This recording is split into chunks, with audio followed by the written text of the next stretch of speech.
சீரியல்களின் full எபிசோடுகளை Sun டிவியில் ஒளிபரப்பான உடனே எக்ஸ்க்ளூசிவாக சன் நெக்ஸ்டில் மட்டும் ஃப்ரீயா பாருங்கள். திடீர்னு என் கல்யாணத்தை பத்தி கேக்குறனா அதுக்கு பின்னாடி ஒரு பெரிய காரணம் இல்லாம இருக்காது. உனக்கு ஏன் திடீர்னு இப்படி ஒரு எண்ணம் வந்துச்சு? அம்மா அந்த காரணத்தை மட்டும் சொல்லு.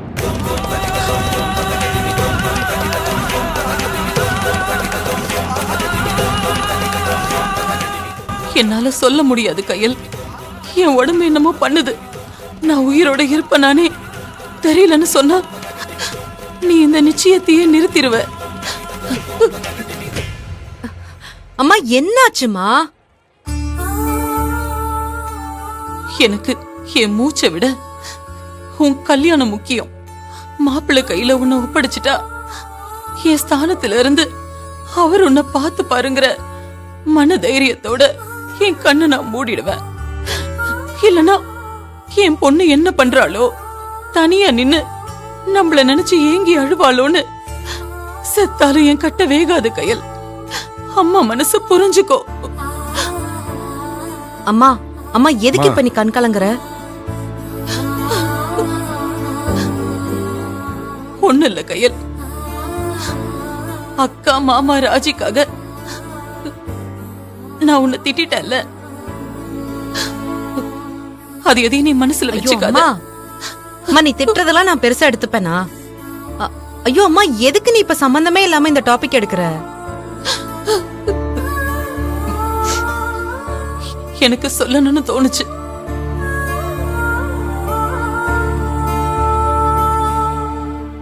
எனக்கு இந்த உலகத்துல உன்னை தாண்டி வேற எதுவும் முக்கியம் இல்ல கையல். காலத்துக்கும் மாப்பிள்ளையோட நீ சந்தோஷமா இருக்கணும். அதை விட முக்கியமா திமிரு பிடிச்சவன்னு உன்னை யாரும் தப்பா பேசிடக்கூடாது. மா அம்மாவால அத தாங்கிக்க முடியாது. எனக்காக பெரியம்மா பெரியப்பாவ சகிச்சுக்கோ. அத்த கிட்ட பணிஞ்சு போ. மா இப்ப எதுக்குமா நீ இதெல்லாம் பேசிட்டு இருக்க?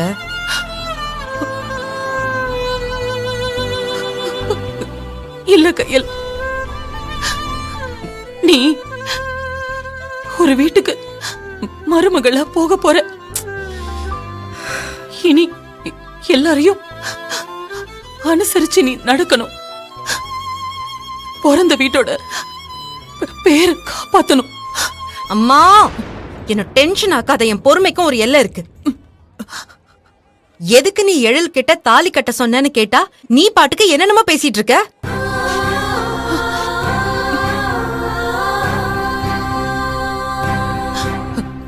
கையல், இத்தனை நாளா நீ வாழ்ந்த வாழ்க்கை வேற. ஆனா நீ இப்ப இன்னொரு வீட்டுக்கு மருமகளா போக போற. சொல்ல வேண்டிய கட்டாயத்துல நான் இருக்கேன்.